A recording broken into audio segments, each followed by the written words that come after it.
Sagrada, irmãos, ela, de modo claro, ela estabelece uma associação direta entre Adão e Cristo, né?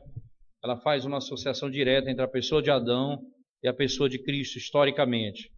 Por exemplo, lá no texto de Romanos, no capítulo 5, versículo 12, o apóstolo Paulo, né, abertamente, ao descrever essa relação entre Cristo Adão e Cristo, ele diz assim, Romanos capítulo 5, versículo 12, especificamente, diz assim: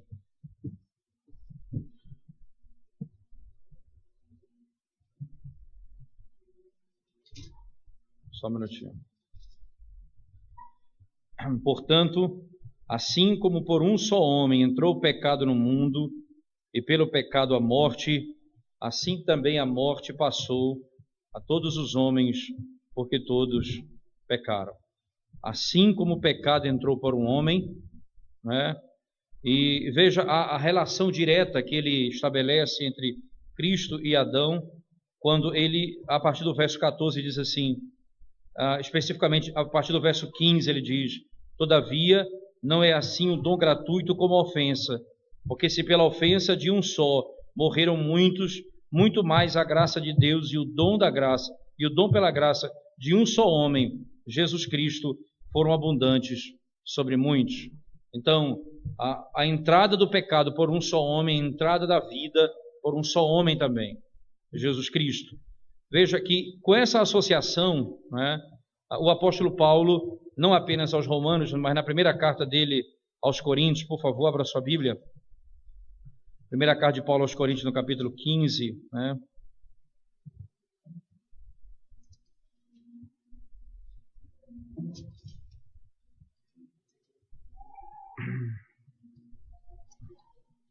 Verso 45. Ele diz assim: pois assim está escrito, o primeiro homem, Adão, foi feito alma vivente. O último Adão, porém, é espírito vivificante. Certo? O primeiro Adão e o último Adão.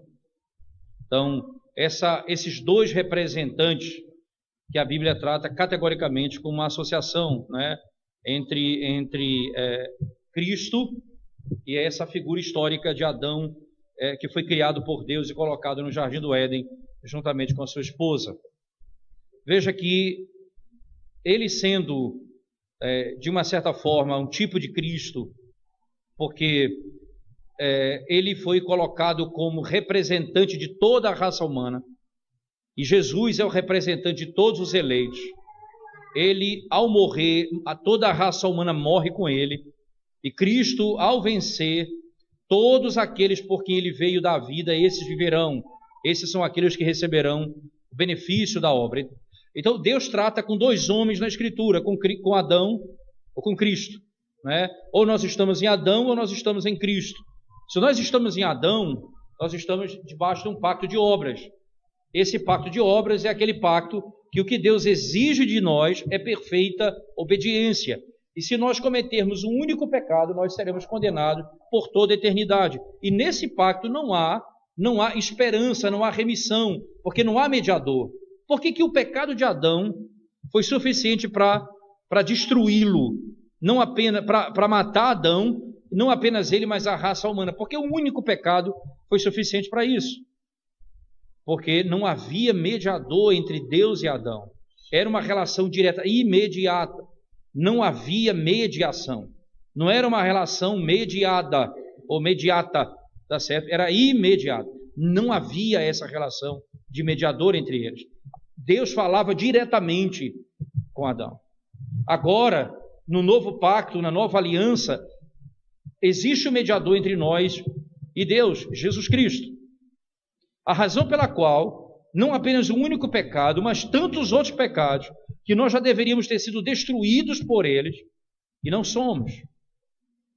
Por que nós somos diferentes de Adão? Não. Porque na nossa relação com Deus, há um mediador que pagou o preço do nosso pecado e morreu pelo nosso pecado e ressuscitou para a nossa justificação. Essa é a diferença que nós vamos encontrar entre um e outro.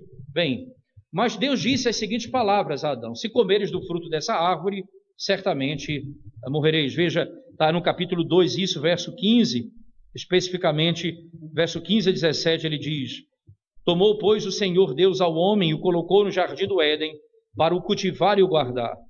E o Senhor Deus lhe deu esta ordem: de toda a árvore do jardim comerás livremente, mas da árvore do conhecimento do bem e do mal não comerás, porque no dia em que dela comeres, certamente morrerás. O dia em que dela comeres, certamente morrerás. Perceba que o conceito de morte aqui, ele é trazido à tona por causa da desobediência. Veja, se comer, você morre. Paulo interpreta da seguinte forma isso, lá em Romanos 5,12. Por um só pecado entrou a morte. Então, o não comer do fruto era obediência, o comer do fruto era desobediência. Por meio da desobediência de Adão, que foi o pecado, a morte entrou. Se comer, morrerás. Certamente morrerás. Qual é o salário do pecado? A Escritura vai dizer abertamente isso. O salário do pecado é a morte. Se alguém vai vir para poder perdoar o meu pecado, esse alguém precisa morrer pelo meu pecado. Não há como fugir disso, tá certo? O problema agora é a incapacidade do homem, depois da queda, de cumprir toda a lei de Deus. É impossível ao homem fazê-lo. Daí a necessidade de um mediador, de um substituto.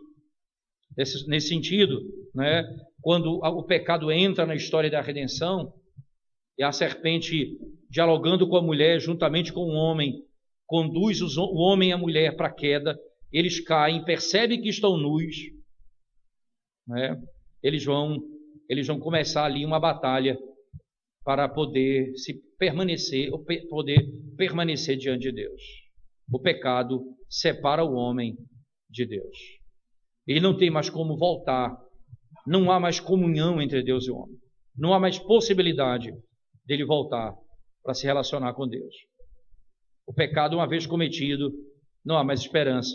Esse pacto não tem mediador, esse pacto não tem misericórdia, esse pacto não tem possibilidade de redenção. Ou Deus faz um segundo pacto, uma nova aliança, ou o homem permanecerá no estado que ele se encontra, completamente morto. Isso dito, vamos voltar para o texto especificamente, não é?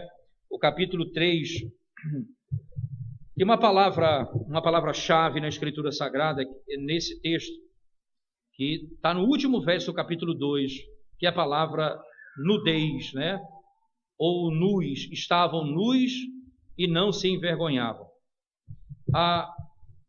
Entenda isso, quando a Escritura Sagrada descreve uma verdade, irmãos, ela relata um fato, aquele fato é fundamental, porque tem muitas coisas para serem ditas.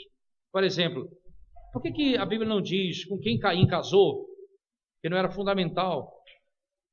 Você vai deduzir isso, ela casou com alguém da família, porque não havia outro povo. Mas o que é fundamental é dito. Aí nós nos engasgamos com o que não é fundamental. Então eu fico com dúvida na Bíblia porque não diz quem. É uma pergunta que você quer responder. Ela não é um livro de curiosidade, né? É um livro que mostra a redenção do homem. Então você não vai encontrar na Bíblia a resposta para as suas curiosidades, tá certo? Mas é o livro que mostra a redenção do homem. Por mais que a gente encontre resposta para muita coisa na Bíblia, tá certo? Não é esse o fim dela. Nesse aspecto, você pega a Escritura e diz o seguinte: ora, Deus afirma abertamente, eles estavam nus e não se envergonhavam. No verso 3, no capítulo 3, verso 1, ele diz assim: mas a serpente, mais sagaz, veja, a palavra sagaz em hebraico é praticamente a mesma raiz da palavra nu ou nudez em hebraico também. É a diferença de uma única vogal. Veja, nudez é arum, arom, e sagacidade é arum, arom, arum. Essa é a diferença. O, acabou. Quem está lendo o texto até se espanta, porque a impressão que dá é que a serpente era nua. não é? Mas a sagacidade da serpente leva o homem e a mulher a essa queda. Veja, a nudez é informada no período em que não havia pecado. O nome, uma das características da serpente, a sagacidade, é manifestada com uma palavra quase que idêntica à palavra nudez, e logo em seguida vem a história da nudez volta à tona. Eles comem do fruto e percebem que estão nus. Percebem que estão nus. É informado aqui, passa pelo conceito da serpente, a queda faz com que eles percebam que eles estão nus. Interessante que a nudez passa a ser um tema importante no texto. Consequentemente, a vestimenta da nudez também passa a ser um tópico importante no texto. Por que é importante? Porque vai dizer, imediatamente após a nudez ser revelada, eles vão fazer roupas de figueira para si. Veja, o texto não apenas diz assim, fizeram roupa de figueira, ou eles cobriram a nudez. Não diz isso apenas. O texto gasta tempo dizendo qual o material que eles usaram para fazer a sua vestimenta. Custou quanto para ele? Custou nada. Eles pegaram a folha da figueira e fizeram roupa para eles. O texto então silencia sobre esse assunto. Eles se apresentam diante de Deus. A vergonha se manifesta. Veja, uma das bênçãos e maldições da queda, né, é que bênçãos e maldições, porque é interessante, porque é a culpa, é a consciência. É maldição porque veio por causa do pecado. O pecado desperta a consciência do homem. Mas é uma bênção porque se desperta a consciência, há esperança para o homem. Né? Apesar da sociedade tentar destruir ou impedir a consciência de falar, né? Lembre-se disso. Somente os demônios e os animais não têm culpa nem consciência. Só os homens, os seres humanos, têm essa condição. Porque eles foram criados para se comunicar com Deus. Eles foram criados para poder se comunicar com Deus. Eles têm relacionamento com Deus. E esse relacionamento foi quebrado por conta do pecado. Imediatamente após a quebra a prática do pecado, eles percebem que estão nus e se escondem. Veja, a consciência despertada faz com que eles fujam da presença de Deus. Né? A culpa, ela faz isso. Né? Ele, porém, está preso. A culpa faz isso. Ela desperta o homem. Mas ela não desperta o homem apenas para perceber o erro. Ela cria um caminho de redenção. Justificar e cobrir. A mulher, veja, eles começam, a maneira que eles têm para se livrar não é pedir perdão, é justificar o erro. Segundo, cobrir a própria vergonha com aquilo que eles fazem com as suas próprias mãos. Na sequência, perceba que Deus vai dizer diretamente à serpente agora, quando se volta a ela, no verso 15, que ele colocaria inimizade entre a serpente e a mulher, entre o descendente da mulher e da serpente, e a descendência dela, e a serpente iria ferir o calcanhar dele, e ele iria esmagar a cabeça da serpente. Aqui está manifestado que a redenção, ou aquele que iria nascer, a criança esperada, não é? Ela teria a redenção por meio do sofrimento. Veja, o calcanhar seria ferido. A vitória dele e a destruição da serpente, quando ele pisaria a cabeça dela, se daria quando o seu calcanhar fosse ferido. Então está explícito aqui. O sofrimento passa a ser a marca desse conceito. Isso parece claro quando fala, por exemplo, Deus diz assim, abertamente, que a mulher teria filho em meio a dores. Perceba que ela poderia ter filhos antes da queda. Ela continua podendo ter filho depois da queda. O elemento novo aí é sofrimento, é dor.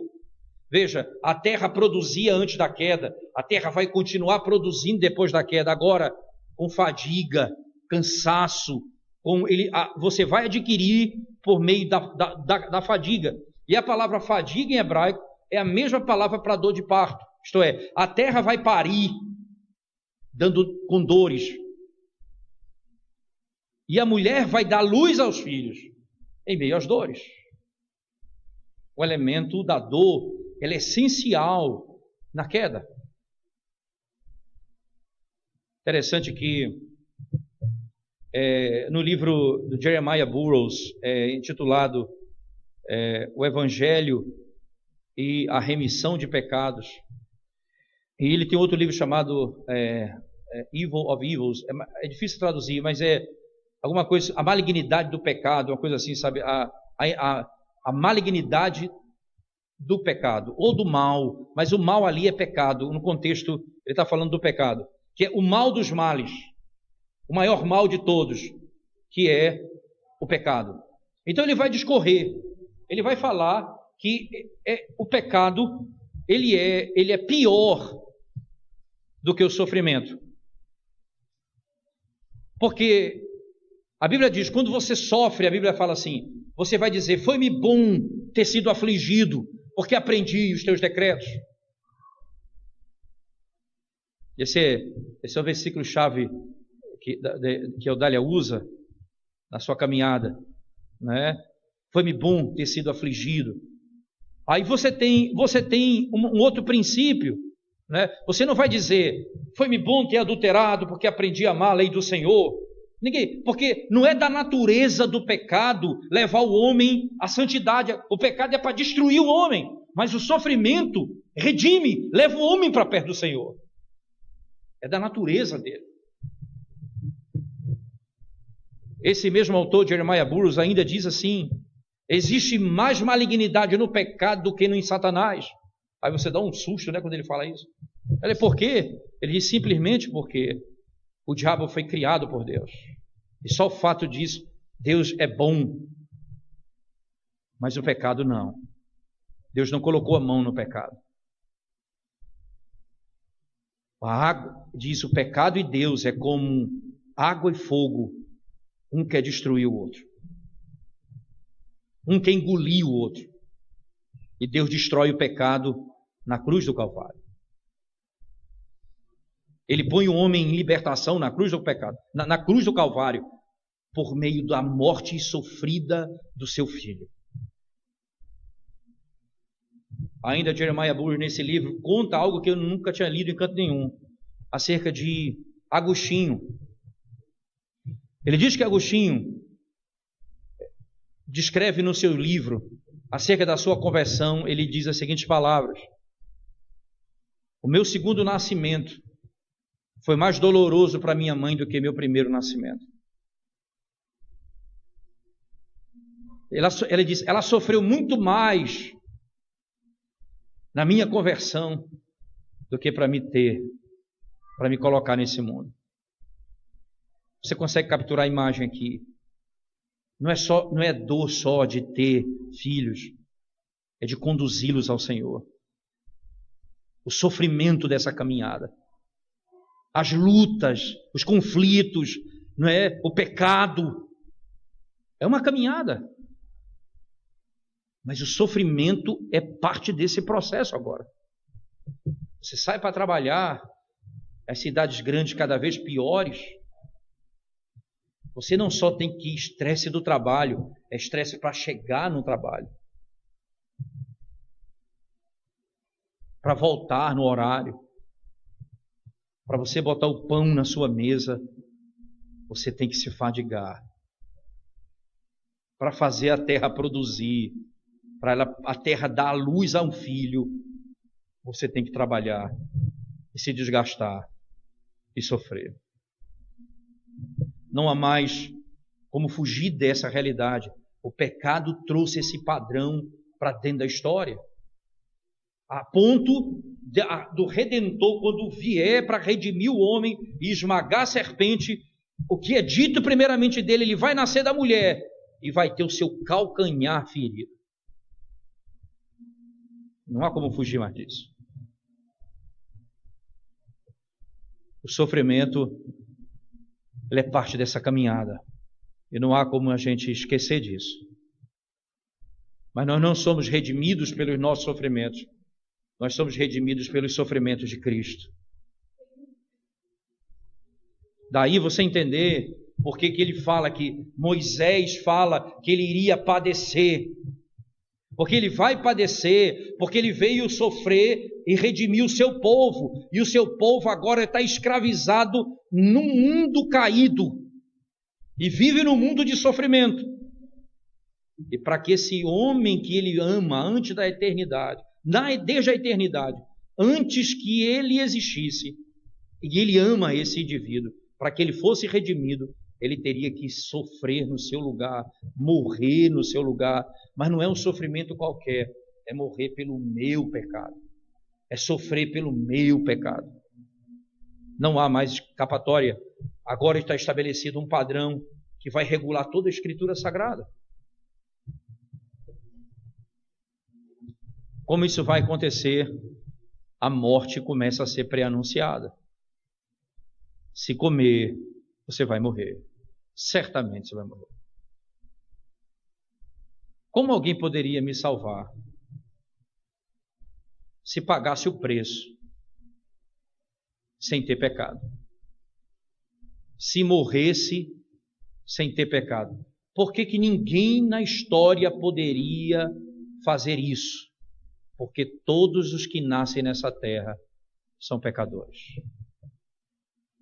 exceto o Filho de Deus, da raiz de Davi. Ele nunca cometeu pecado. E ele morre sem ter cometido um pecado. Isso está descrito então na sequência do capítulo 3, por favor. Só esclarecendo para vocês aqui no verso 19 especificamente. No suor do teu rosto comerás o teu pão, até que tornes a terra, pois dela foste formado, porque tu és pó, e ao pó tornarás. Porque tu és pó, e ao pó tornarás. Antes de nós seguirmos, preste atenção na linguagem estabelecida aqui pelo Senhor. Adão tinha uma capacidade dada por Deus, antes da entrada do pecado, de conhecer as coisas plenamente, ao ponto de Deus dar a Adão a capacidade de fazer aquilo que Deus faz, por exemplo, não de criar. Nunca Adão criou nada do nada, alguma coisa do nada. Deus criou as coisas do nada. Mas Deus deu nome à sua criação. Chamou Deus a luz de dia e chamou as trevas de noite. Ele chama Adão, que Deus havia criado e criado os animais, e disse: agora dá nome aos animais. Quer dizer, Deus poderia, assim como fez com a lua e como fez com o dia e a noite, ele poderia ter feito com os animais, mas ele vai e diz: Adão, agora dê nome aos animais. E como é que ele dá nome aos animais? Veja como Deus dá nome. A claridade, a luz, ele chama dia. A associação perfeita daquilo que é com a coisa falada. As trevas é noite. E como é que Adão dá nome às coisas? Será que é apelido? Não, ele dá nome às coisas cientificamente. Ele deu nome à sua mulher antes da queda. E disse: ela se chamará varoa, porque foi tomada do varão. Ele dá um nome científico dela. Ela procede do homem. Ela vem do homem. Então ele chama Ish, ela se chamará Ishá. Esse A aí é procedência. Ela vem do homem. Ela procede do homem. Como é que ele dá o nome à mulher? Cientificamente. Ele tem conhecimento das coisas. Deus fez o homem com a mente dele não estava entorpecida pelo pecado, não estava obscurecida pela iniquidade, como a nossa, que é obscurecida por nossa natureza caída. Ele pensava corretamente, ele entendia o que Deus falava abertamente, mas vem o pecado. Ele se esconde do Deus invisível, onipresente, atrás de um arbusto. Veja como ele começou a aplicar a teologia dele. A culpa faz com que ele fuja. Essa é uma reação. Mas ele se esconde, parece que Deus não ia vê-lo. Você tem uma ideia como Deus fez o homem para se comunicar? Não pensem vocês que Deus estava dizendo assim: Adão, onde estás? Porque eu não estou te encontrando. É a mesma razão para a oração, né? Você não ora para dizer para Deus o que está acontecendo com você, imaginando que Ele não saiba. Deus quer que você se comunique com Ele e tenha comunhão com Ele. Articule. Você poderia sentar na sua cadeira e ficar pensando as coisas. Imagina, Deus está adivinhando o que eu estou pensando. Ele quer que você fale, articule, você expresse o que está acontecendo. Ele vai ouvir a sua oração. Você vai se comunicar com Ele. Você vai se relacionar com Ele. É exatamente isso que Ele criou o homem para isso. Para se comunicar com Ele. Acontece que esse homem caiu e esse homem agora já não tem mais o conhecimento de Deus. Foi entorpecido pelo pecado. A natureza de Deus agora ofusca. Ele é ofuscada pelo pecado. O pecado não consegue mais compreender. Mas havia uma promessa que foi dita. Ela vai dar luz em meio às dores. Vai nascer da mulher aquele que vai esmagar a cabeça da serpente. Então havia uma promessa embutida ali. O conhecimento dele agora já não é porque ele foi criado sem pecado. Agora é porque ele crê nas promessas. E aí no verso 19 diz: do suor, veja bem, do suor do teu rosto comerás, porque você é pó, e ao pó voltarás. Veja, no versículo 19, no suor do teu rosto comerás o teu pão, até que tornes a terra, pois dela foste formado, porque tu és pó, e ao pó tornarás. Então, aqui é uma afirmação clara. Veja, a morte é a característica da história da humanidade. Essa é a marca da história da humanidade. Ora, se você pudesse pensar nisso, o que exatamente significa isso? O livro de Eclesiastes, né, é um livro que ele é um binóculo focado completamente com todos os graus e capacidade de enxergar no livro de Gênesis, no capítulo 3, aonde ele mostra uma estrutura que não tem saída, não há nada de novo, tudo é a mesma coisa, nasce e morre, nasce e morre, nasce e morre. Essa é a estrutura, não há como fugir mais disso. Você vai morrer, você é pó e vai voltar ao pó, não há para onde fugir disso. Essa é uma regra infalível. Aí é uma regra desesperadora, não há nada de novo, tudo é a mesma coisa. E o livro de Eclesiastes tem uma palavrinha que é chave, a palavra vaidade, né, que é um outro erro de interpretação. A gente usa a vaidade para falar de a mulher que gosta de se pintar, de pessoa que gosta de carro novo, né? Essa é besteira. É também vaidade. Mas a vaidade na Bíblia significa passageiro, rápido. Esse é o significado de vaidade. Você sabe de onde vem a palavra vaidade? De Abel. A mesma palavra para Abel é a palavra para vaidade. Hevel é vaidade em hebraico. Abel foi uma vaidade. Como assim? Ele viveu numa estrutura onde você não vai viver, você vai morrer. Aí ele me ensina como eu tenho que viver nessa estrutura. Até hoje, o que ele fez fala, diz o autor da carta aos Hebreus. O testemunho dele até hoje fala. Então não há como viver nessa estrutura se você não tiver esperança na eternidade. Veja que no capítulo 5 vai vir a genealogia de Adão.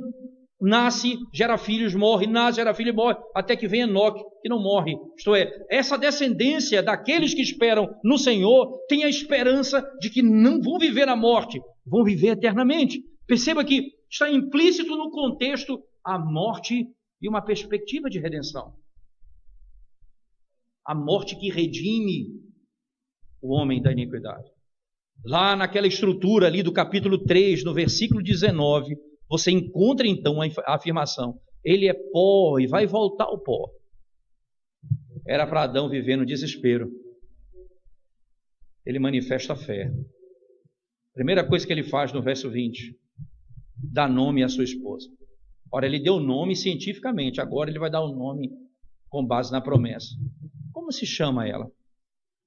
Se chama Eva. E o que é Eva? Ravá, que vem da palavra hebraica vida. Ela é mãe dos que vivem. Gente, sabe qual é a história de vocês? Vocês vão nascer, vocês foram criados do pó, vocês vão voltar para o pó. Adão, Eva, a serpente e o Deus Todo-Poderoso ali. Nenhuma criança havia. Como eu vou chamar minha esposa agora? Vou dar um nome redentivo para ela. O nome dela será Mãe daqueles que vivem. Ela vai ser mãe. Ela vai gerar filhos. Vai nascer da mulher aquele que vai esmagar a cabeça da serpente. O nome dela é Mãe. O nome dela é Mãe. Mãe dos que vivem. Mãe daqueles que vão existir na terra. Aí vem o verso 21. Deus vai e faz aquilo que Adão fez. Deus veste Adão. E o que é engraçado, ele usa um material diferente de Adão. Porque Moisés vai se preocupar em dizer isso para a gente. A nudez que começa no verso 25 do capítulo 2, quando o pecado não havia terminado. Fecha o seu ciclo aqui no versículo 21 do capítulo 3 do livro de Gênesis. E Deus então vestiu o homem com pele de animal. Por quê? Moisés vai dizer para a gente em que material ele o vestiu. Certamente, porque a morte daquele cordeiro que foi imolado cobriria o pecado de Adão e de Eva. Perdoaria as suas iniquidades. Eles creram na promessa. O nome dela se chamará Eva. A primeira manifestação de fé. Perceba, no contexto de morte, o que produz a fé é a promessa. A promessa no nascimento daquele que iria ter o calcanhar ferido e iria esmagar a cabeça da serpente. O nome dele ainda não foi anunciado.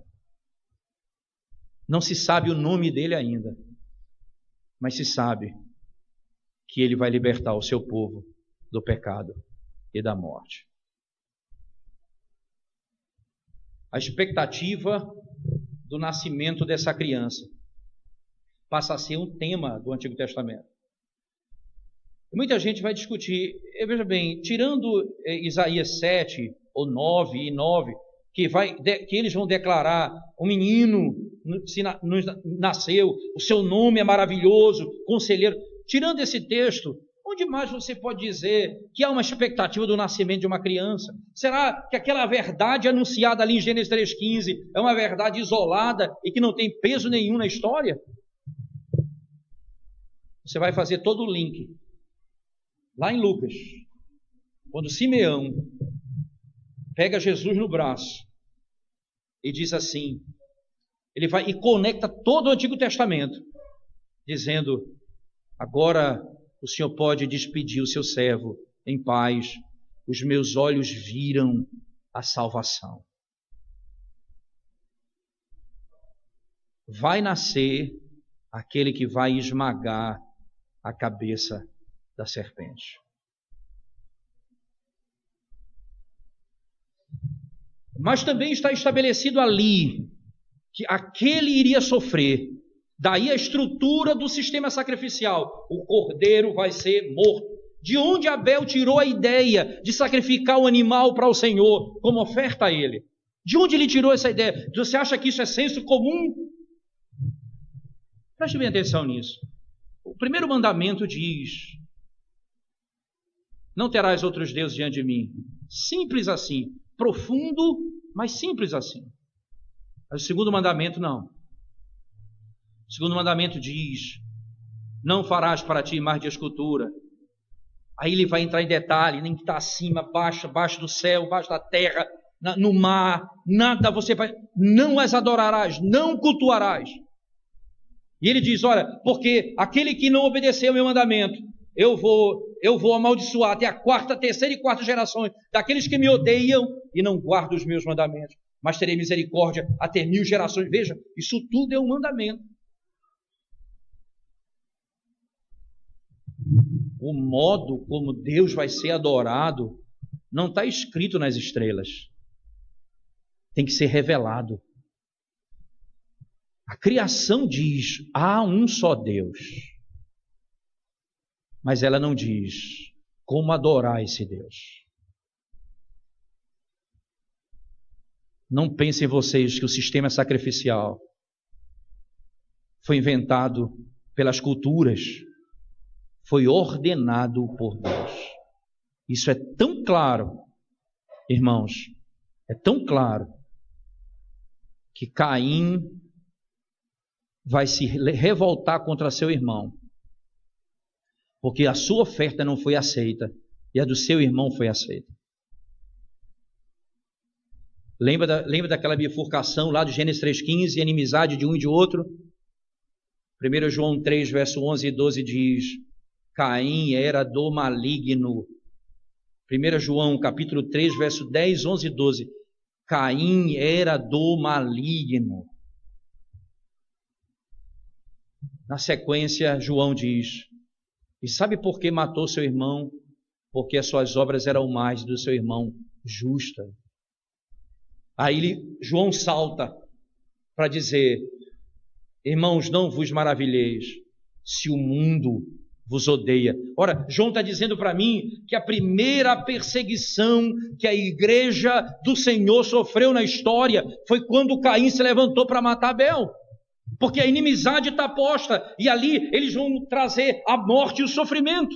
Mas mal sabem eles, usando aqui a linguagem de Paulo em Atos 13, que quando eles armaram e maquinaram e mataram Cristo, Paulo diz, eles não sabiam, eles estavam cumprindo as profecias de Deus.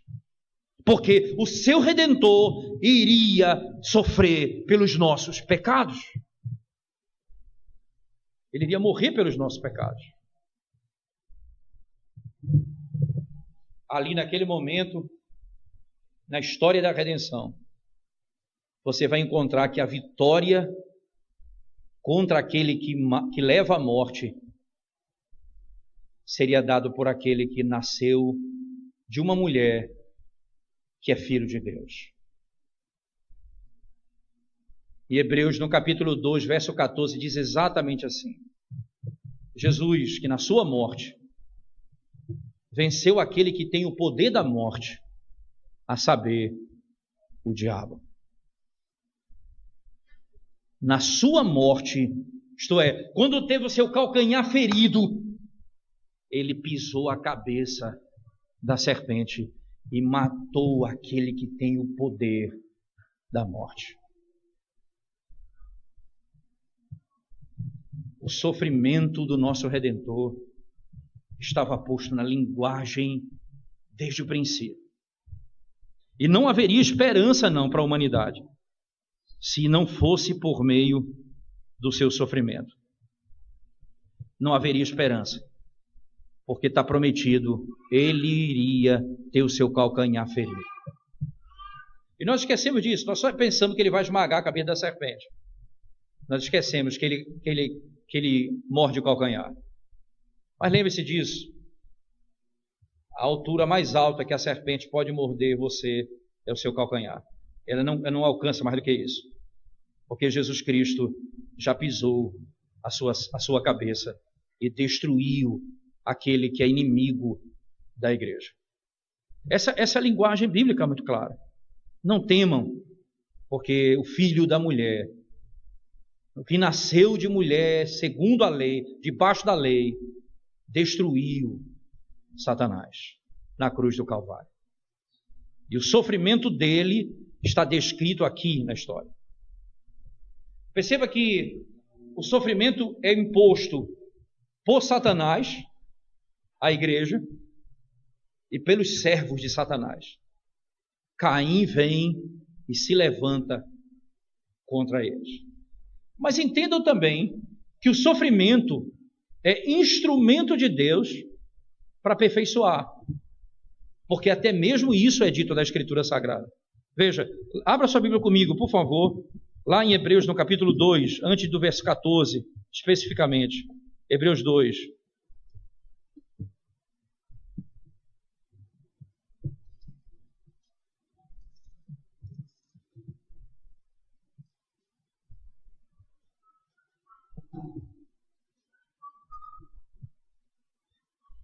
Diz assim: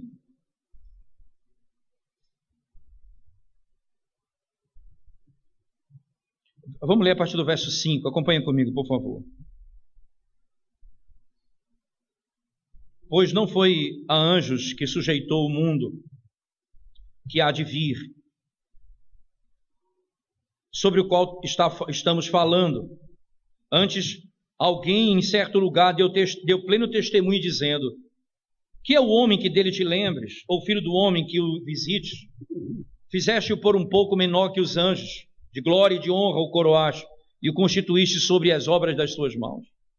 Todas as coisas sujeitaste debaixo dos seus pés. Veja, essa aqui é uma linguagem lá do livro de Gênesis, no capítulo 3. Todas as coisas sujeitaste debaixo dos seus pés. Isso vai estar diretamente escrito no Salmo, não é?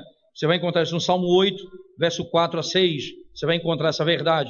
Ora, desde que lhe sujeitou todas as coisas, nada deixou fora do seu domínio. Agora, porém, ainda não vemos todas as coisas a ele sujeitas. Vemos, todavia, aquele que por um pouco, tendo sido feito menor que os anjos, Jesus, por causa do sofrimento da morte, foi coroado de glória e de honra, para que pela graça de Deus provasse a morte por todo homem. Veja, o sofrimento, ele é menor que os anjos. Em que sentido? Ele é o criador dos anjos. Anjo nenhum sofreu. Ele é menor por causa do sofrimento. Ele assumiu a forma de homem e morreu e sofreu. Anjo nenhum sofreu. Por isso diz, por causa do sofrimento, ele foi feito menor que os anjos. Mas ainda continue comigo. Porque convinha que aquele por cuja causa e por quem todas as coisas existem, conduzindo muitos filhos à glória, aperfeiçoasse por meio de sofrimento o autor da salvação dele. Olha, veja que está dizendo, Jesus aperfeiçoado por meio do sofrimento. Não é que Jesus era menor e ficou maior, era mais fraco e ficou forte, não é esse o ponto. Entende que essa palavra aqui, perfeição, ela pode significar também, ele foi aperfeiçoado pelo sofrimento, isto é, o sofrimento, exatamente o ápice do sofrimento, fez com que ele, por meio dele, pudesse redimir os homens. Perceba que o sofrimento de Cristo ele vai crescendo, não é? Ele vai crescendo.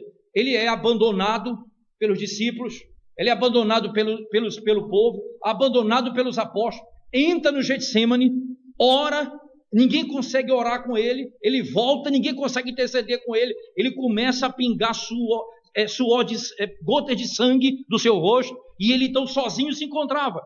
Ele dizia, vocês não conseguem estar comigo numa hora sequer em oração. Aí ele vai, é negado por Pedro, é levado para a cruz e é abandonado pelo Pai. Ele passa por um processo até o ápice do sofrimento. Não é que ele foi aperfeiçoado no sentido que ele ficou melhor, mas o sofrimento dele foi até o momento em que ele cumpriu, sofrendo tudo aquilo que era para eu sofrer. Ali ele estava levando as angústias do inferno que era sobre mim, ele estava levando sobre ele.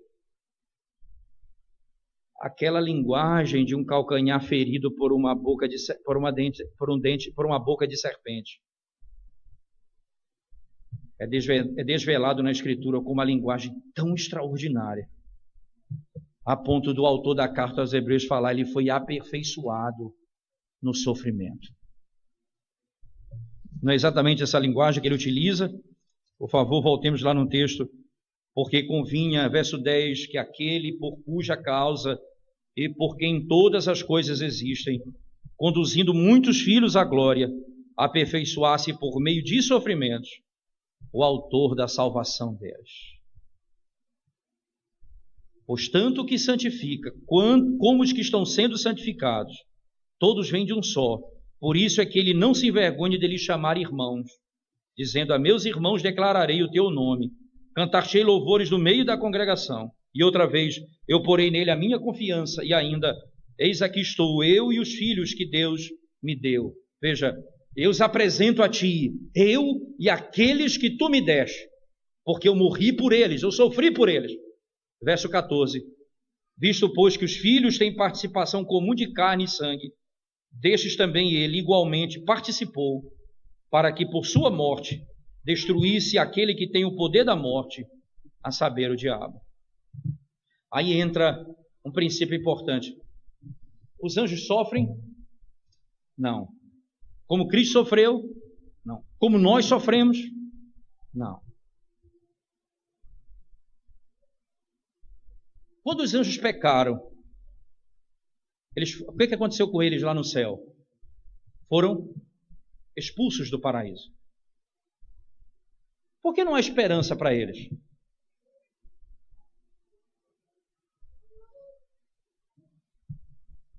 Por que não há esperança para eles? Porque a esperança, ela existe para aqueles que têm carne e sangue. Os anjos não têm corpo, porque não há mediador para eles. Não há esperança para eles. Veja se não é isso que o texto está dizendo. Na sequência do texto, ele vai explicar isso muito claramente. E livrar-se, verso 15, todos que pelo pavor da morte estavam sujeitos à escravidão por toda a vida. Pois ele, evidentemente, não socorre a quem? A anjos, mas socorre a descendência de Abraão. Isto é, ele socorre aqueles por quem ele veio morrer. E quem são esses? Aqueles que são feitos de carne e sangue. E que por isso ele se colocou como mediador entre eles. O nascimento daquela criança apontava para um fato fundamental. Ele iria sofrer pelos nossos pecados. Ele iria morrer pelos nossos pecados. E ali ele iria manifestar o amor dele para com aqueles que têm carne e sangue. Os anjos não têm esperança. E aí o que ele faz ainda mais? Sequência. Por isso mesmo convinha que em todas as coisas se tornasse o quê? Semelhante aos irmãos, para ser misericordioso e fiel. Veja, a misericórdia não houve para Adão. O pecado dele levou à morte dele e à raça humana. Adão encontrou misericórdia quando ele correu, quando ele saiu dos escombros do pacto que ele havia destruído e corre para o pacto da graça, na expectativa do nascimento daquele que iria redimi-lo, iria sofrer no seu lugar. Ele diz assim: convinha que em todas as coisas se tornasse semelhante aos irmãos, para ser misericordioso e fiel, sumo sacerdote, nas coisas referentes a Deus, e para fazer propiciação pelos pecados do povo. Pois naquilo que ele mesmo sofreu, tendo sido tentado, é poderoso para socorrer os que são tentados. O seu sofrimento não apenas me redime, como eu encontro nele socorro nas minhas aflições. Quando eu encontro nele socorro nas minhas aflições.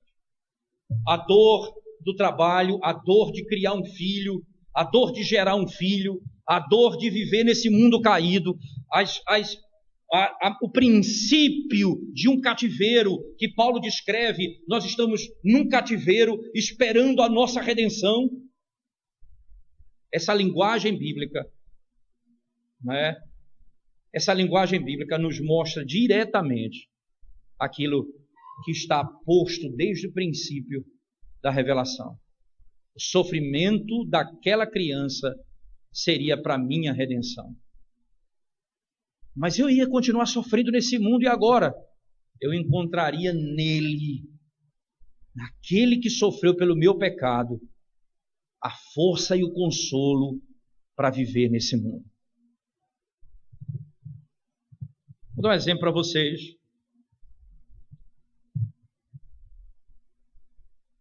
Você pega um jovem, cheguei um rapaz da nossa igreja que veio, que tenho aconselhado ele já há algum tempo, à luz da Escritura, trabalhando com ele pessoalmente. Ele tem desejos suicidas. Ele tem desejos suicidas. E para onde eu vou com esse rapaz? Falei, para onde a gente pode encontrar socorro? Lá para a cruz do Calvário. Lá nós vamos encontrar socorro. Para mim, para que eu possa te orientar, para que você possa ser salvo. É lá que eu vou correr. Vamos lá para o Getsemane. Vamos lá para a cruz do Calvário. Os dias mais difíceis, os dias mais terríveis que você possa imaginar. Depois de expor o evangelho para ele, perguntei: para que você precisa morrer? Se Cristo já morreu por você. Para que serviu a morte de Cristo? Agora eu vou lhe dizer o que você precisa morrer. Você precisa morrer para você, para o pecado, para a soberba do seu coração, de não ter atingido o que você queria atingir e agora quer morrer. Você tem que morrer para você mesmo e para sua. Aí você tem que morrer para que você aprenda a viver em Cristo. Aquele que quiser vir após mim, negue-se a si mesmo, tome a cruz e siga-me. Morra a cada dia para você. Ora, onde eu encontro consolo? Nele. É nele que eu encontro consolo.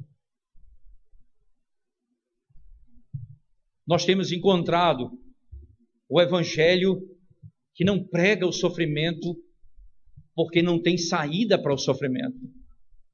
O sofrimento do evangelho de Cristo, ele é anunciado porque tem completa saída. Nós não vivemos para esse mundo, a nossa vida é para toda a eternidade. O princípio da redenção é: o pecado entrou no mundo, a desobediência veio o pecado e a morte. Todos morreram porque todos pecaram. Não existe uma estrutura diferente nesse mundo. Nós somos nova criatura no mundo caído. Mas aprenda isso. A enfermidade, por que essa enfermidade eu tenho? Lembre-se de uma coisa: você tem em Cristo, a malignidade da enfermidade não está sobre ela mais. Agora ela tem o papel de me fazer parecer com Cristo, não de me condenar para a eternidade. Porque Ele levou sobre si as minhas enfermidades, Ele levou sobre si a maldição da lei. Eu não tenho mais por que temer. Essa enfermidade parece que vai tirar minha vida. Ela é chamada com um nome terrível. Aí você diz: mas qual? O que é maligno que Deus não tenha levado na cruz do Calvário em Cristo Jesus? Qual o efeito que ela pode fazer para mim? Eu posso morrer nesse mundo, mas eu vivo para toda a eternidade, porque a maldição do pecado eu já não carrego mais sobre mim, porque Ele sofreu e morreu pelos meus pecados. Ele ressuscitou para a nossa salvação. O que é, irmãos, uma vela apagada no seu quarto, se o sol já raiou na janela da sua casa? O que é uma vela apagada? É exatamente assim que você tem que comparar o sofrimento dessa vida. É uma vela apagada dentro da sua casa. Olhe, o sol já raiou na janela. Cristo Jesus já morreu e ressuscitou pelos nossos pecados. O que é uma carteira com pouco dinheiro, se eu vou herdar todas as coisas na eternidade? O que é a ausência de qualquer coisa nessa vida, se Cristo é tudo para mim? Se Ele morreu e ressuscitou pelos meus pecados. A esperança da redenção se revela exatamente aqui. Numa linguagem como essa, irmãos, só para eu ver aqui o meu tempo, uma linguagem como essa, um texto simples como esse do Antigo Testamento, você pode proclamar o glorioso Evangelho de Cristo, da morte e ressurreição, e pode trazer conforto para a igreja, porque Ele é o único que pode confortar o seu povo nas suas tribulações. É o único que pode confortar o seu povo nas tribulações. Isso preenche toda a nossa vida. Thomas Boston uma vez disse assim: o Evangelho de Cristo e o seu sofrimento e sua vida preenche todas as necessidades da minha alma. E quando Deus é tudo para você em Cristo, porque Ele sofreu por você e ressuscitou por você, e você crê na obra dele, você vai começar a ver a vida de uma outra forma. Ele diz assim: não faça como Orfa, a viúva, faça como Ruth. Orfa quis casar e abandonou a Deus. Ela preferiu o marido do que a Deus. Faça como Ruth, que preferiu a Deus do que o marido. E Deus deu a ela um marido e um filho que é da linhagem do Redentor do mundo. Porque você está satisfeito no Senhor. O que é que você exatamente prefere? O que é que eu quero? Os pais da igreja, os que foram martirizados, preferiram sofrer a pecar. Porque há mais malignidade no pecado do que em todo o sofrimento do mundo. Eles foram queimados vivos diante da seguinte proposição: abandone a tua fé e você viverá. Eles entenderam: é melhor morrer, é melhor sofrer do que pecar. Porque o meu sofrimento, eu me igualo com o meu Redentor, e eu recebo conforto nele, mas no meu pecado, eu não recebo conforto nele.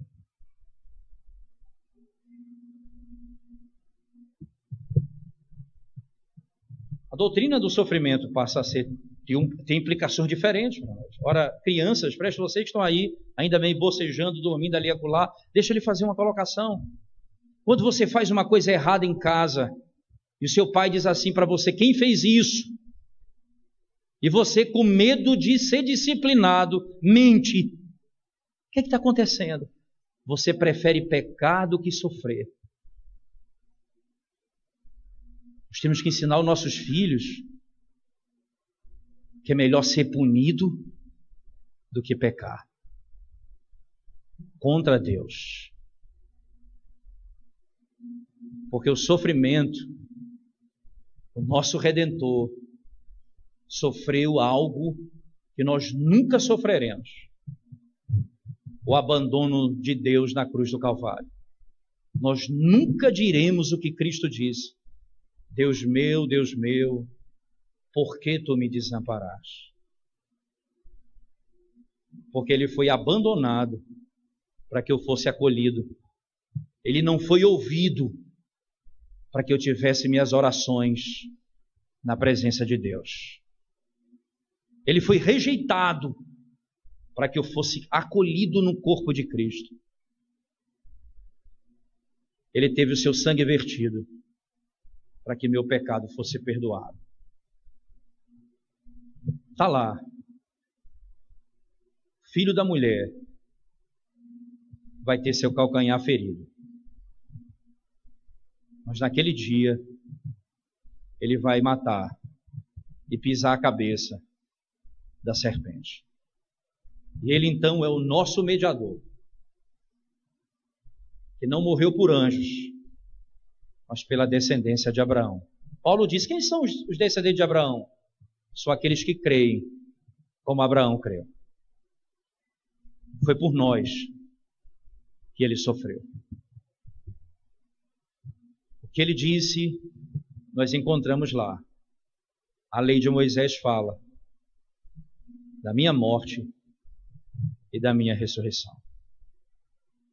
É lá que eu encontro o Evangelho e é de lá que eu preciso começar a propagar essa verdade para todas as nações. Amanhã, se o Senhor permitir, né, eu vou ainda tentar, acho que vai ser, em vez de ser em Levítico, no Pentateuco vai ser em Gênesis, né? Cristo em Gênesis. Mas eu vou tentar abordar com vocês a estrutura final do livro de Gênesis, certo? E vou tentar correr na outra mensagem de amanhã de manhã em Êxodo, para que eu possa pelo menos chegar em Levítico, que é onde eu estou pregando na igreja dominicalmente, verso a verso, há mais ou menos uns 2 meses. Estamos exatamente no capítulo 10 de Levítico. Tentar abordar esses conceitos todos com vocês amanhã, se Deus permitir.